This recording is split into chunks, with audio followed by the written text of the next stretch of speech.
दोस्तों रेल विकास निगम लिमिटेड की बात करें तो कंपनी ने 15 तारीख को अपने रिजल्ट के डेट का ऐलान कर दिया था, लेकिन अब कंपनी ने रिजल्ट की डेट को बदल दिया है। तो कब रिजल्ट हमारे सामने आएगा उसको समझने की कोशिश करेंगे और ब्रोकरेज हाउस क्या कह रहे हैं, क्या टारगेट निकल के आ रहा है उसको भी समझने की कोशिश करेंगे। क्या आरवीएनएल में इस समय हमें इन्वेस्टमेंट करना चाहिए? वैसे तो लगातार बहुत सारे कंपनी के पास ऑर्डर है और लगातार नए ऑर्डर ऑलरेडी मिल भी रहे। कंपनी इंडिया और ग्लोबल मार्केट में काम कर रही है, क्या इन्वेस्टमेंट करना चाहिए? दूसरी तरफ अगर हम आईआरएफसी की बात करें तो कंपनी अपना रिजल्ट देने जा रही है। अब इस रिजल्ट के अंदर क्या संभावना हो सकती है, क्योंकि पिछला रिजल्ट कुछ कमज़ोर रह गया था। इस बार कंपनी ने काफ़ी कुछ यहाँ पे संभावना तलाशी है। कंपनी इस बार फंड रेज भी करने जा रही है, तो इन सारी बातों को समझने की कोशिश करेंगे इस वीडियो के माध्यम से। साथ में हम आईआरसीटीसी को डिस्कस करने वाले।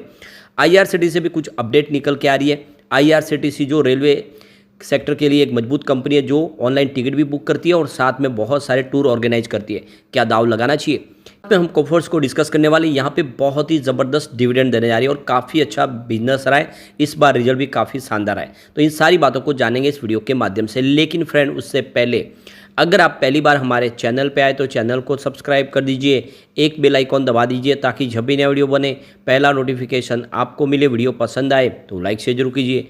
चलो फ्रेंड्स, वीडियो स्टार्ट करते हैं। मैं हूं आपका दोस्त एस.बी. दवे और हमारे अपने चैनल ऑनलाइन कमाई में आपका बहुत बहुत स्वागत है। तो सबसे पहले रेल विकास निगम लिमिटेड की बात कर ले तो देख लो कि फ्राइडे को क्लोजिंग 261 पर रही है। 0.21% की तेज़ी देखने को मिली। बड़ी तेज़ी तो बन नहीं पाई, लेकिन आप देख सकते हो कि पॉजिटिव क्लोजिंग जरूर रही है।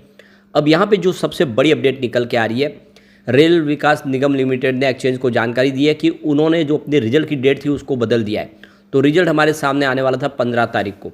अब आप देख सकते हो ये डेट बदल दी गई है और अब यहाँ पे रिजल्ट जो है वो यहाँ पे 17/5/2024 को आने वाले हैं। तो कंपनी ने 2 दिन आगे कर दिया, रिजल्ट डेट बदल चुकी है।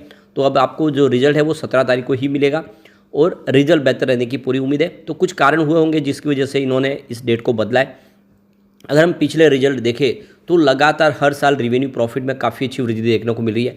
2020 में जहाँ पे इनका 14.78 थाउजेंड करोड़ के आसपास रिवेन्यू था और 0.76 थाउजेंड करोड़ का प्रॉफिट मिला था, जो लगातार बढ़ते हुए 2023 में 21.44 थाउजेंड करोड़ तक पहुंच गया है इनका रिवेन्यू और 1.42 थाउजेंड करोड़ का इनका प्रॉफिट हुआ। और सबसे जो अच्छी बात है कि हर साल ये आंकड़े बढ़े, चाहे प्रॉफिट हो या रिवेन्यू हो, लगातार बढ़ा है, यानी बिजनेस बढ़ रहा है और काफ़ी अच्छे प्रोजेक्ट जो कंपनी कर रही है। अब यहाँ पे देखोगे एंजल वन के ओशो कृष्णन के हिसाब से स्टॉक को आपको डिप में जितना मिले उतना खरीदारी करनी चाहिए। Buy on dip and sell on rise, यानी जैसे प्राइस बढ़े आप इसको बेचें और डिप में खरीदारी करिए। ये स्टडी अपना है, उनके हिसाब से एक सीमित रेंज में फिलहाल स्टॉक ट्रेड करता हुआ दिखाई देगा। तो 200 से 345 की रैली बनी है और यहाँ पे 260 के आसपास स्टॉक दिखाई दे रहा है। तो कुल मिला के देखें तो जो एक इमीडिएट रेजिस्टेंस दिखाई दे रहा है वो 245 और आप आने वाले समय 280 से 290 के टारगेट देखने को मिल सकते हैं। दूसरी तरफ रेलिगियर ब्रोकिंग के रवि सिंह का भी कहना है कि स्टॉक आपको खरीदना चाहिए और यहाँ पे देख सकते हो उन्होंने इसका टारगेट 295 का दिया है, स्टॉप लॉस 250 का लगा के आप इसमें निवेश कर सकते हैं। दूसरी तरफ प्रभुदास लीलाधर की तरफ से वैशाली पारेख ने यहाँ पे देख सकते हो कि इसमें खरीदारी की सलाह दी है। उनके हिसाब से देखें तो स्ट्रॉन्ग सपोर्ट है वो 245 के आसपास है और आने वाले समय संभावना पॉजिटिव देखने को मिल सकती है। टिप्स टू ट्रेड के AR रामचंद्रन के हिसाब से देखें तो यहाँ पे जो रजिस्टेंस है वो 277 के आसपास है और सपोर्ट 260 का है और नियम टर्म में देखें तो उनके हिसाब से 217 तक जा सकता है, कुछ यहाँ पे दबाव देखने को मिल सकता है। जिगर एस पटेल की बात करें तो यहाँ पे उन्होंने काफ़ी अच्छे टारगेट दिए और यहाँ पे रजिस्टेंस 275 का बताया, सपोर्ट 260 के आसपास है और 275 को पार करने के बाद 295 तक स्टॉक जा सकता है दिखाई देगा और इसकी जो ट्रेडिंग रेंज है वो 250 से 300 के आसपास आने वाले समय देखने को मिल सकते हैं। तो इस हिसाब से वो अपनी रणनीति बना सकते हैं। परंतु जिस तरह से इनके पास काफ़ी बड़े प्रोजेक्ट है, अलग अलग मेट्रो के प्रोजेक्ट है, चाहे अहमदाबाद मेट्रो हो, सूरत मेट्रो हो, मुंबई मेट्रो के हो, चेन्नई मेट्रो के प्रोजेक्ट हो, बहुत सारे मेट्रो प्रोजेक्ट कंपनी कर रही है। इसके अलावा वंदे भारत ट्रेन कंपनी बना रही है स्लीपर, रसिया की कंपनी के साथ मिलकर, और दूसरी ग्लोबल सिटीज़ में भी बहुत सारे प्रोजेक्ट कर रही है। रेलवे के दोहरीकरण के प्रोजेक्ट भी है। तो दाव लगाना चाहिए, आने वाले समय ये स्टॉक कुछ कमाल कर सकता है। अब चलते हम आईआरएफसी की तरफ। तो 147 पर क्लोजिंग थी, 0.34% की तेज़ी देखने को मिली, बड़ी तेज़ी तो नहीं बनी। अब यहाँ पे जो सवाल निकल के आ रहा है कि कंपनी अपना 20 तारीख को रिजल्ट डिक्लेयर करने जा रही है, रिजल्ट की क्या संभावना रह सकती है। तो पिछला Q3 थोड़ा सा कमज़ोर था। रेवेन्यू की बात करें तो 1.64 थाउजेंड करोड़ के आसपास रही, जहाँ पे 1.6% की ईयर ऑन बेसिस पे हमें गिरावट देखने को मिली। नेट इनकम 1.6 करोड़ के आसपास थी, जहाँ पे 1.79% की ईयर ऑन बेसिस पे गिरावट देखने को मिली। और डायलूटेड EPS 1.23 रहा, जहाँ पे 1.6% की हमें ईयर ऑन बेसिस पे गिरावट देखने को मिली। यहाँ पे नेट प्रॉफिट मार्जिन की बात करें तो 97.79% के आसपास रहा, जहाँ पे 0.19% की गिरावट देखने को मिली।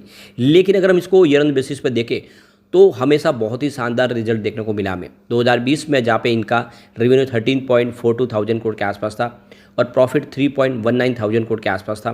वो लगातार बढ़ती हुई 2023 में प्रॉफिट 23.93 थाउजेंड करोड़ तक पहुंच गया और प्रॉफिट 6.34 थाउजेंड करोड़ के आसपास पहुंच गया। तो हर साल प्रॉफिट और रेवेन्यू बढ़ा है, काफ़ी उत्साहवर्धक आंकड़े हैं। तो भले ही पिछला रिजल्ट थोड़ा सा कमजोर जरूर हो, लेकिन पिछले कई सालों से रिजल्ट बेहतर ही हो रहे। ऐसे में इस बार भी रिजल्ट बेहतर की उम्मीद है और ये स्टॉक कमाल करेगा। ये देख सकते हो कि जिस रेलवे कैपेक्स बढ़ाया गया है, इलेक्शन के बाद इसका रोल बड़ा होता है वो दिखाई देगा और ऐसे में लॉन्ग टर्म इन्वेस्टर के लिए काफ़ी अच्छा मौका है कि खरीदारी करें। आने वाले समय IRFC हमें ज़बरदस्त रिटर्न दे सकता है।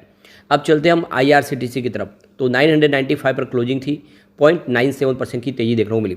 यहाँ पे देखो कि सभी शेयरों में कोई बड़ी तेजी नहीं। इसके पीछे वजह कि ऑलरेडी FI बाजार में ज़बरदस्त बिकवाली कर रहे हैं और बाजार इस समय बहुत ज़्यादा वॉलेटाइल है और ऐसे में पॉजिटिव क्लोजिंग भी बहुत मायने रखती है। अब IRCTC की बात तो आपको पता ही होगा कि इनका कैटरिंग का बिजनेस है। रेलवे की जितनी ट्रेन है उनमें सब में कैटरिंग सेवाएं IRCTC प्रोवाइड करती है। इसके अलावा ऑनलाइन टिकट बुकिंग का बिजनेस सारा का सारा IRCTC के पास है। अलग अलग ऐप के माध्यम से जो टिकट बुक होते हैं वो सारा का सारा फायदा है सीधा IRCTC को ही होता है। और IRCTC बहुत सारे टूर ऑर्गेनाइज करते हैं जिससे इनको बहुत सारा बेनिफिट होता है। अब कंपनी यहाँ पे देख सकते हो कि एक बड़ा फ्लाइट के माध्यम से 5 दिन का फॉरेन टूर का पैकेज लेकर आए जिसमें टोटल फैसिलिटीज मिलेगी तीनों टाइम खाने की। और तो एक बहुत बड़ा टूर ऑर्गेनाइज किया है जिसमें बहुत सारा बेनिफिट IRCTC को। ऐसे ही इस समय वैकेशन में बहुत सारे टूर ऑर्गेनाइज कंपनी कर रही है। श्रीलंका में रामायण से जुड़ी जगहों पर घूमने के लिए भी एक अलग से इन्होंने टूर ऑर्गेनाइज किया है। अब 4 धाम के टूर लाए, तो बहुत सारे टूर है। ऐसे में ये जो अब इस बार जो वैकेशन का पीरियड है ये देखें तो ये Q1 काफ़ी बेहतर रहने वाला है। इस समय इनका रेवेन्यू बढ़ता हुआ दिखाई देगा। लॉन्ग टर्म इन्वेस्टर के लिए तो बहुत ही अच्छा स्टॉक है। रेलवे नीर का बिजनेस भी कंपनी करती है। अब यहाँ पे रेवेन्यू की बात करें तो 2020 में 2.34 थाउजेंड करोड़ के आसपास था और 0.51 थाउजेंड करोड़ का प्रॉफिट हुआ। 2021 थोड़ा सा कमजोर रहा क्योंकि कोविड का असर था, तो रेवेन्यू गिर के 0.90 थाउजेंड करोड़ तक आ गया और प्रॉफिट गिर के 0.19 थाउजेंड करोड़ तक आ गया। ट्रेनें भी बहुत सारी बंद थी उस समय, लेकिन उसके बाद में लगातार बढ़ रहा है। 2023 में ये 3.69 थाउजेंड करोड़ तक पहुँच गया इनका रेवेन्यू और प्रॉफिट 1.01 थाउजेंड करोड़ के आसपास रहा है। तो कुल मिला के पिछले 3 साल से प्रदर्शन बहुत अच्छा स्टॉक कर रहा है। ऐसे में ये बहुत अच्छा मौका की खरीदारी करें, आने वाले समय ये आपको ज़बरदस्त रिटर्न दे सकता है।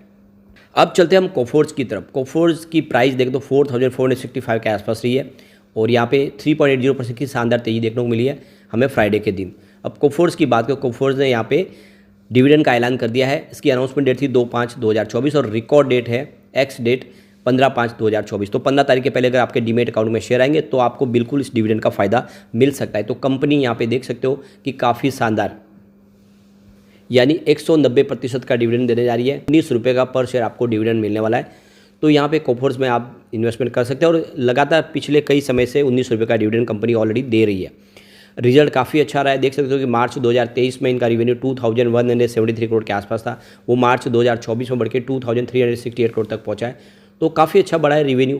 प्रॉफिट भी काफ़ी अच्छा बढ़ा है। मार्च 2023 में 117 करोड़ के आसपास था, वो मार्च 2024 में 229 करोड़ तक पहुंच गया। वैसे दिसंबर में 243 करोड़ के आसपास था। तो क्वार्टर ऑन क्वार्टर बेसिस पे थोड़ा सा घटा है, लेकिन ईयर ऑन बेसिस पे ज़बरदस्त बढ़ा है, यानी कह सकते हैं कि लगभग डबल हुआ है। तो बिल्कुल निवेश किया जा सकता है। लेकिन फ्रेंड, कोई भी इन्वेस्टमेंट करने से पहले अपने फाइनेंशियल एडवाइजर से बड़े ले ले या अपना खुद का रिसर्च करें, क्योंकि मैंने वीडियो आपके एजुकेशनल पर्पज़ के लिए ही बनाया। वीडियो पसंद आए तो लाइक से जरूर कीजिए और चैनल को सब्सक्राइब कर दीजिए। Thank you friend.